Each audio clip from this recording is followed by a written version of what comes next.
Muito boa noite, povo de Deus. Paz, tudo bem? O nosso assunto de hoje é a pré-reforma, o movimento, ou seja, o contexto histórico da pré-reforma protestante.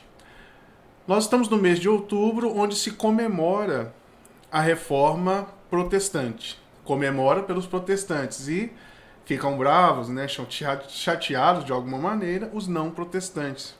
Não é isso? Certo. Como é a nossa. Como existe essa comemoração no mês de. No, outubro, né? Outubro. Nossa. Como existe essa comemoração no mês de outubro, nós teremos uma série de palavras no sentido de trazer uma luz um pouco mais clara dos motivos da reforma, talvez até algumas consequências da reforma. O que nós temos visto, o que eu tenho visto por aí, é coisas, explicações, falas muitas vezes tendenciosas, assim, muito tendenciosas, entende? Então eu gostaria aqui de trazer luz, de trazer os dados históricos, né? Ser o mais imparcial possível, porque o meu interesse aqui é que os irmãos conheçam a verdade, tanto protestantes quanto católicos. Que você tenha noção, que você saiba pesar, saiba medir as motivações dos protestantes, as motivações dos católicos, reforma, contra-reforma, o contexto histórico, o que estava acontecendo. Ok? Então o intuito não é o proselitismo, não é criar nenhum tipo de rixa ou de aumentar uma briguinha interna entre o cristianismo. Inclusive eu acho que essa briga é uma briga, assim, é um erro, não deveria existir, né? É, claro, eu vou fazer aqui em 3, 4 dias aulinhas de meia hora e que são assim, claro que são absolutamente insuficientes. Por isso eu vou dar o direcionamento, eu vou dizer aqui de onde eu tirei essas informações, tá bom? Para que você possa comprar esses livros e crescer, aprender de verdade, com sinceridade no seu coração, sem partidarismo, mas com o único desejo de conhecer mais ao Senhor, que é caminho, verdade e vida. Tá bom? Oremos. Pai Santo, de infinita graça, estamos diante do Senhor mais uma vez para pedirmos: trabalhe os nossos corações, ensina-nos que sejamos verdadeiramente instrumentos nas tuas mãos para a unificação, para a unidade do corpo místico do Senhor, para a unidade verdadeira do teu corpo em amor. Eu te peço em nome de Jesus. Amém. Pessoal,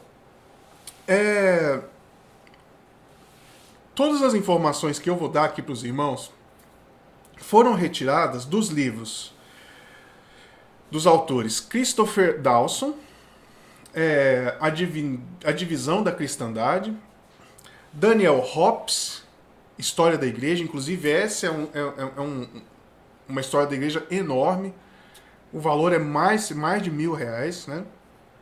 Caríssimo.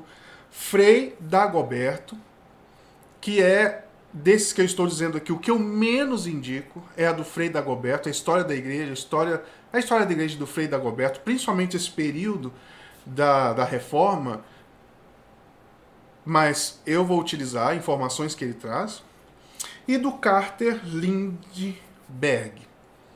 Tá bom? Christopher Dawson, Daniel Hobbes, Frei Dagoberto, Carter Lindbergh. Por que que nós por que eu não utilizarei outros? Porque aqui eu acho que é o bastante, e aqui eu consigo dizer para os irmãos muito, assim, basicamente tudo que existe entre católicos e protestantes. tá bom? A história da igreja dessas duas perspectivas.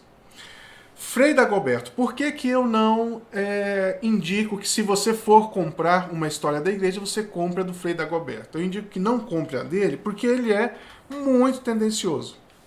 Para vocês verem, ele já chama a reforma de pseudo-reforma. Então, quando ele começa assim, você já entende que ele será muito tendencioso. Falando sobre o Martim Lutero, ele vai falar que foi uma pessoa que ele vai dar os dados, né? Mas depois ele vai colocar uma parte sombria em todos esses dados. Os seus pais eram assim, assim, assim, formou de tal maneira, porém eram ríspidos, grossos, e isso afetou a alma de Martim Lutero, tornando ele uma pessoa errada. Martim Lutero, aos 22 anos, se formou, estudou, né? Se tornou um doutor em filosofia, aos 22 anos, doutor em filosofia, porém, muito ruim e tal. Aos 29 anos, ele se torna doutor em teologia. Mas a maldade no seu coração, sabe? Então, ele traz muito disso. Então, muitos autores trazem muitas dessas coisas. Então, eu oriento que, se você vai ter apenas uma das histórias da igreja, tenha alguma dessas outras. Christopher Dawson, Carter Lindbergh ou Daniel Hobbes. Tá bom? Aqui nós temos todas elas. Vou dizer qual livro que a gente vai utilizar maior parte dele. Nós vamos utilizar do Christopher Dawson. Tá bom? E eu vou permear com algumas informações de outros autores. Por que eu estou falando tudo isso? Porque é um assunto controverso, não é? Então eu estou dizendo, de onde você tirou isso? Por que você está falando isso e tal? Isso é verdade, isso não é verdade? Então está lá nos livros, bonitinho, você pode comprá-los e adquiri-los de alguma maneira e avaliar tudo, tá bom? Vamos lá. Eu vou estabelecer aqui uma linha do tempo para os irmãos, assim, breve, e depois eu vou tentar dar um pouquinho mais de detalhes nessa linha do tempo. Vamos lá. Vamos pegar a partir do século XII, século XIII. A reforma acontece no século XV, tá bom? Mas é claro que tudo que acontece século XII, XIII, XIV, XV, está tudo, XV, XVI, está tudo imbricado, tá bom? A reforma protestante, ela não acontece assim. Estão lá os padres, os bispos, o papa, todo mundo rezando, orando, e aí chega o Martim Lutero e fala, não gosto disso aqui, vou bagunçar com tudo isso aqui, vou modificar tudo, tem que modificar tudo, tá tudo errado. Claro que não. É claro que vai havendo uma progressão. E é isso que eu gostaria que vocês entendessem, por isso estamos começando na pré-reforma. Beleza? É muito importante que vocês saibam esse conteúdo, gente. Muito mesmo. Tá? Vamos lá. Então, vamos começar aqui. 1309, por volta de 1309 a 1378, nós tivemos um problema na igreja que você pode encontrá-lo facilmente na internet, chamado Papado de Avignon. Né? O que é isso? Papado de Avignon é quando o papado sai de Roma e vai para a França. Esse é um problema sério que vai ter esse período de anos aí. 1343 a 1353 nós tivemos a peste negra. A peste negra matou grande parte da sociedade da Europa. Muita gente. Em 1371 a 1382 nós tivemos a primeira tradução da Bíblia para o inglês, feita pelos alunos de Wycliffe, 1371, 82, tá vendo? Tá aproximando de 1500 e pouquinho. Em 1408, a igreja proíbe, a igreja católica, né? A igreja, não existia igreja protestante, católica. O termo protestante, gente, só vai ser cunhado quase 200 anos depois da reforma protestante. Entendeu? Então, assim, eram católicos. As igrejas eram idênticas. Aí, devagar, assim, se a pessoa não fosse uma pessoa muito inteirada do assunto, ela não faria diferença entre a igreja reformada e a igreja católica. Era a mesma instituição. Entende? Idêntico. Não tinha diferença nenhuma. A vestimenta, idêntica. Tudo idêntico, não tinha diferença nenhuma. Essa diferença vai avançar um pouquinho mais com a reforma nos moldes do rapaz lá na Suíça, como é que é o nome do cara? Institutos de Calvino. Com Calvino vai distanciar um pouco mais, mas era muito igual, tá bom? Então, 1408, a proibição de ler e de ter a Bíblia em inglês. Não era para ter. Em 1456, nós temos a prensa de Gutenberg. E se não me falha a memória, que a primeira coisa que ele prensa, que ele é uma espécie de máquina de Xerox, é a Bíblia. Se não me falha a memória, é isso. O documento mais robusto, né? 1478, Inquisição Espanhola.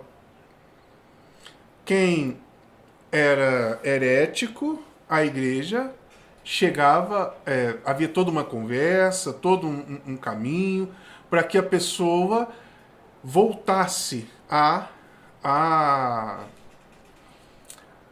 igreja mãe, parasse de pregar heresias. Se não, a pessoa era excomungada e podendo, em última análise, ser eliminada.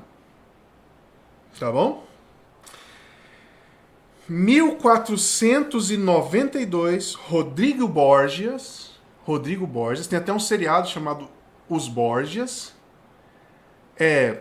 banqueiros, pessoas altamente corruptas, prostitutas. A família de Rodrigo Borgia compra o colegiado e ele se torna o Papa. Então percebe aqui, agora posteriormente eu vou detalhar, mas percebe que muitas coisas acontecendo. Não é uma coisa assim, vamos reformar isso aqui porque está tudo bagunçado. Estão todos cantando lá. Então vamos detalhar melhor isso aqui. Vamos avançando.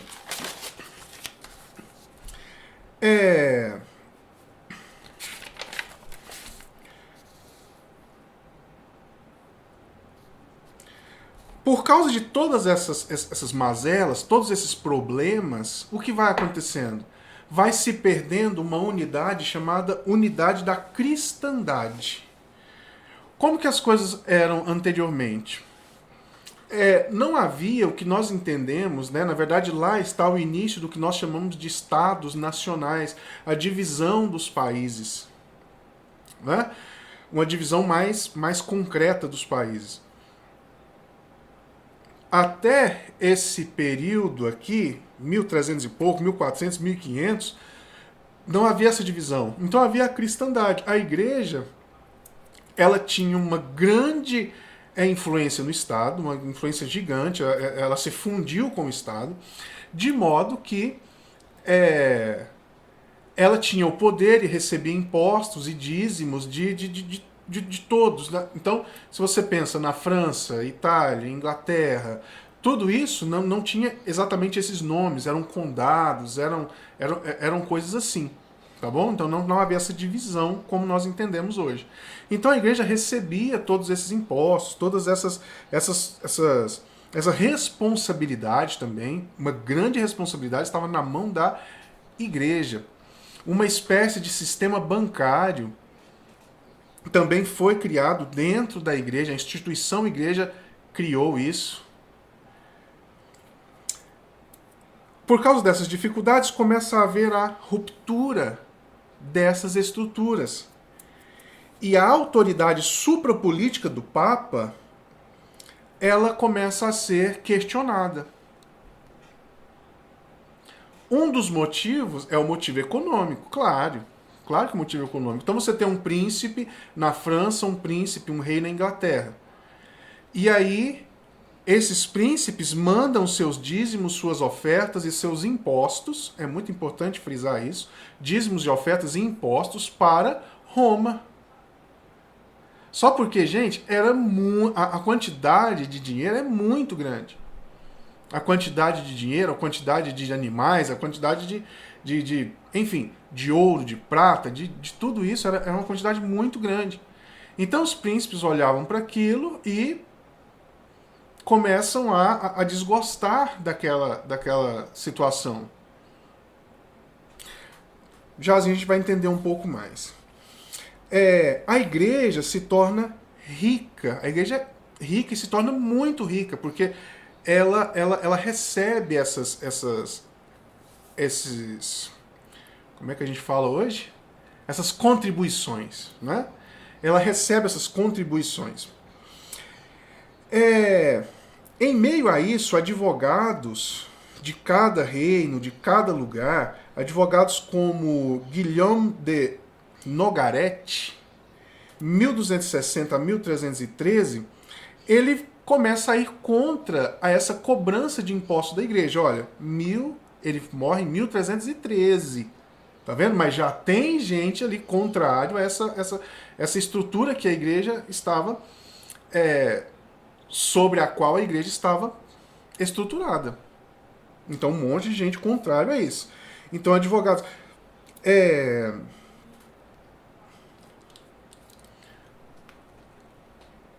A igreja, ela monta uma estrutura de cúria.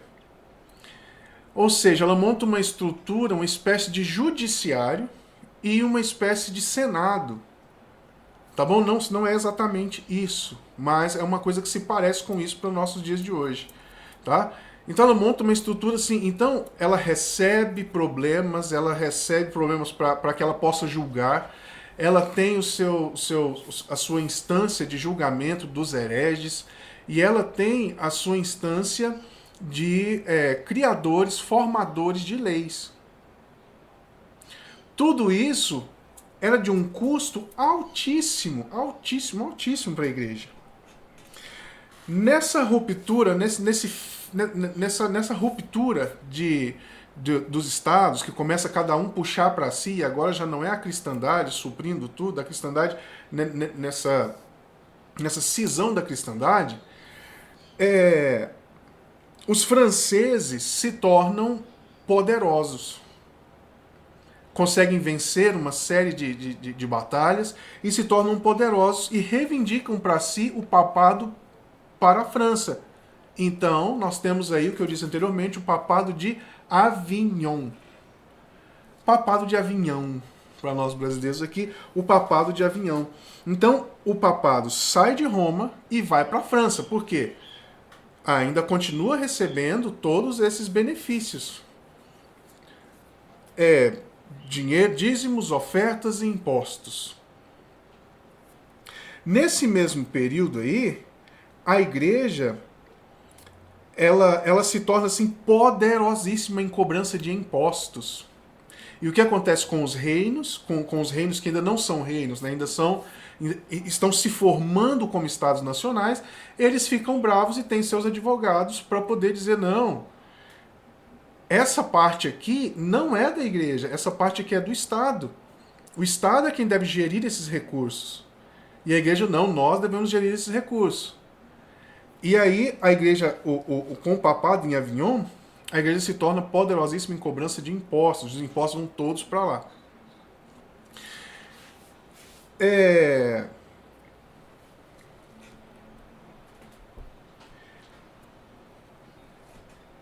Por volta de 1320, dentro da igreja, começa a haver uma espécie de partido reformador.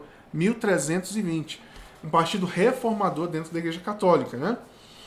que era o que havia, não tinha outra coisa, como eu já disse anteriormente. Começa a haver um partido reformador dentro da igreja. Esse partido reformador dizia, não, existe um poder temporal e esse poder temporal deve ser exercido pelo Estado, que ainda não é o Estado como a gente entende, tá bom? Mas é o príncipe, é a monarquia, é outra coisa. E a igreja deve se preservar, deve preferir o, o serviço, a obra espiritual, cuidar das coisas atemporais, cuidar da alma do homem. E a igreja se imiscuiu com o Estado e virou essa coiseira toda, como eu disse anteriormente, de modo que em 400 e pouco, um Borgia, 400 e muitos, né? Um Borgia vai assumir, porque é bom para a família dele. Com prostituição, com todo tipo de loucura que os irmãos imaginarem. Certo.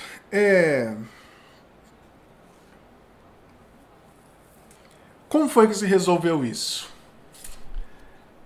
A igreja passou a discutir com cada província, cada cidade, cada localidade, ponto por ponto do que seria cobrado de imposto, o que seria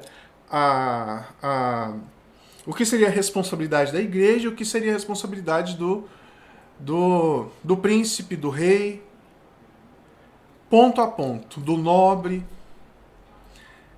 E aí nós tivemos um problema sério, que aí a igreja se submete a negociatas. Então você vai ter uma série de problemas aí, porque os reis querem de determinada forma, a igreja quer de outra forma, e eles negociam. E aí tem todo tipo de propina, todo tipo de coisa que os irmãos imaginarem.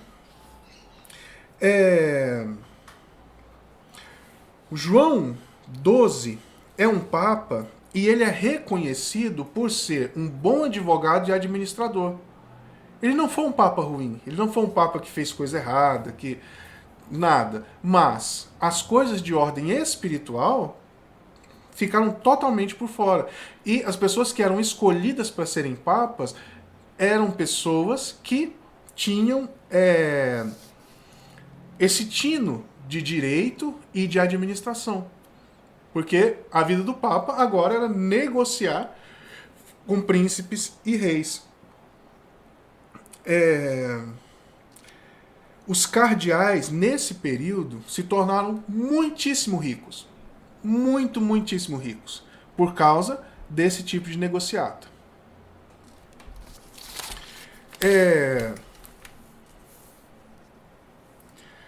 Como eu disse, por volta de 1328, parte dos franciscanos, Michele de Cesena e William de Ockham, advogaram para que haja uma diferenciação entre o poder temporal e o poder papal. Isso de dentro da igreja. 1300, por volta de 1300, começa-se um problema gravíssimo na Europa.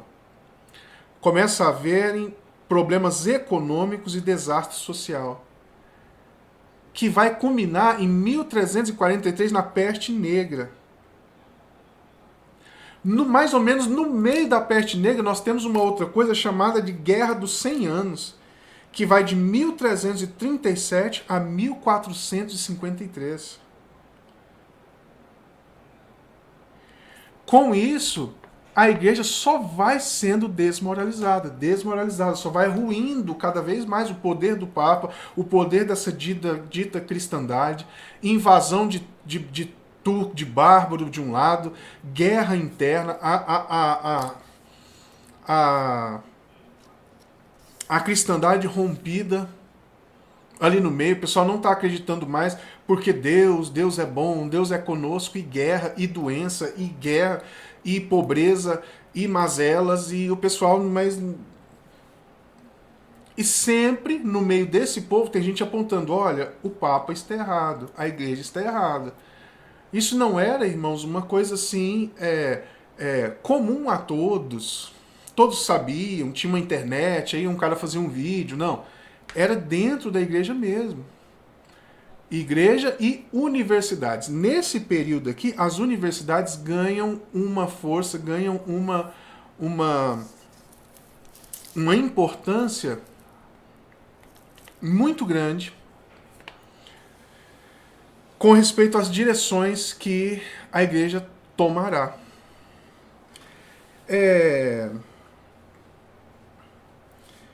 1378,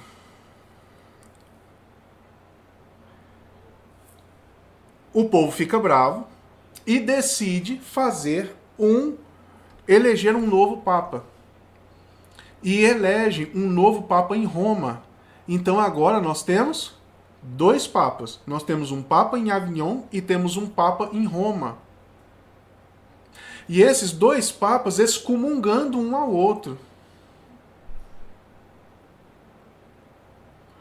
O de Roma excomunga e fala que o outro está excomunhão, não faz parte da comunhão de Cristo. E o outro, o de Avignon, excomunga o papa de Roma. Mas qual é o problema principal aí? Prático, histórico. O problema principal é que a mesma estrutura que se tinha em Avignon de cobrança de impostos, de um monte de coisa que eles tinham lá, uma cúria parecida com o Senado, parecida com o sistema jurídico, tudo isso também é criado em Roma. E Roma começa a fazer uma batalha política e econômica para angariar esses impostos, dízimos, ofertas para si. Então nós temos 2 papas, e então duplicou o problema. A Europa, que já estava devastada, já estava se acabando, estava muito ruim, no meio da Guerra dos 100 Anos, mais ou menos no meio da Peste Negra, ainda tem esses 2 papas agora.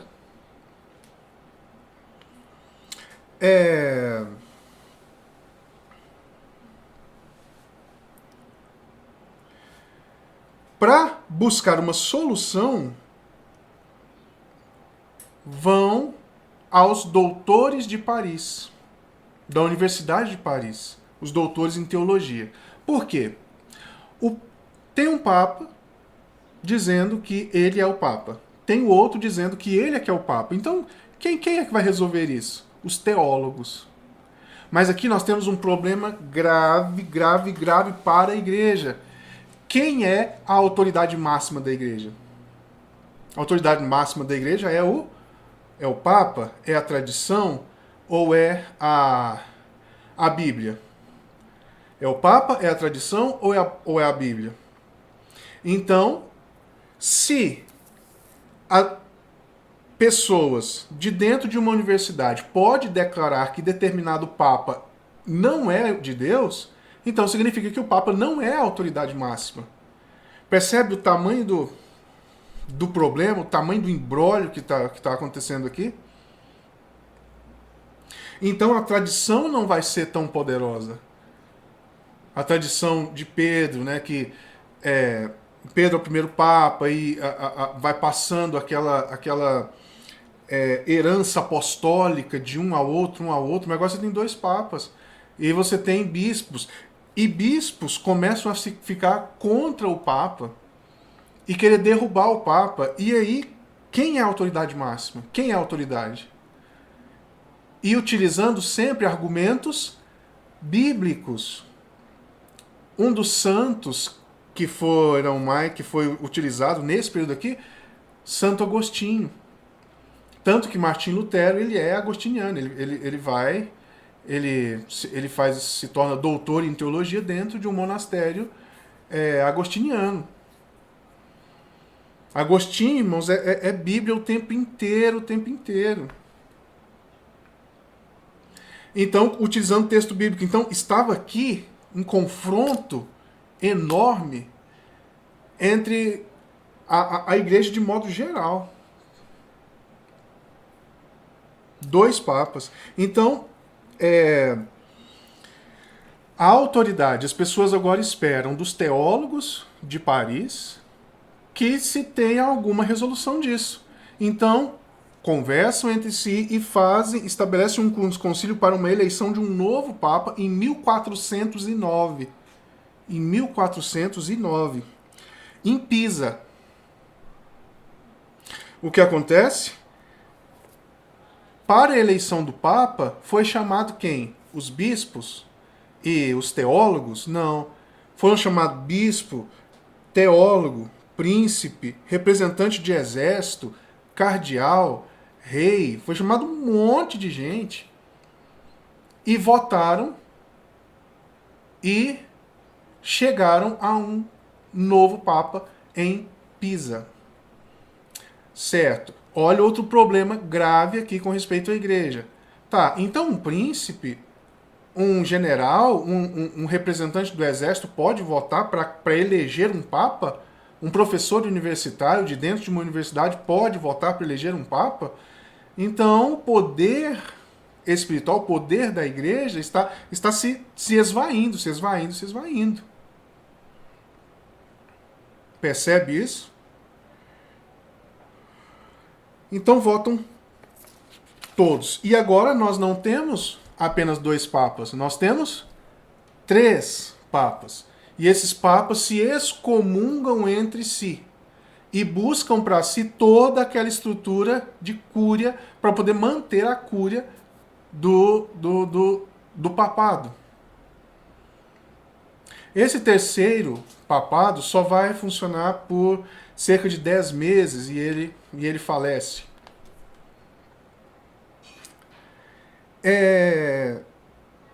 Vamos avançar um pouquinho mais.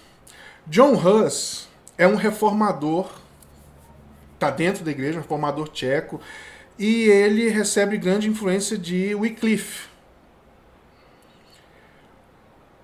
Wycliffe foi os alunos dele que traduziram a Bíblia. Só os irmãos terem noção como as coisas aconteceram. Wycliffe morre, os seus alunos terminam a tradução da Bíblia, e depois, em 1400 e... deixa eu ver aqui... muitas datas, né? Tá. O que acontece eles proíbem a leitura e a aquisição dessas Bíblias, é proibido ter, e eles pegam, para poder mostrar verdadeiramente, eles amaldiçoam, excomungam Wycliffe depois da morte, porque ele morreu católico, tudo bonitinho, né? Excomungam Wycliffe depois da morte e colocam, exumam o corpo e colocam fogo nos restos mortais dele. Esse John Hus foi um reformador que recebeu influência dele. E ele para ir lá na igreja, né, porque tinha que fugir por causa da Inquisição. Ele, para ir lá na igreja, o que ele faz? Na reunião, no concílio, o que ele faz? Ele pega um salvo-conduto com o imperador e vai até essa eleição lá. Chegando lá, ele é condenado e é executado.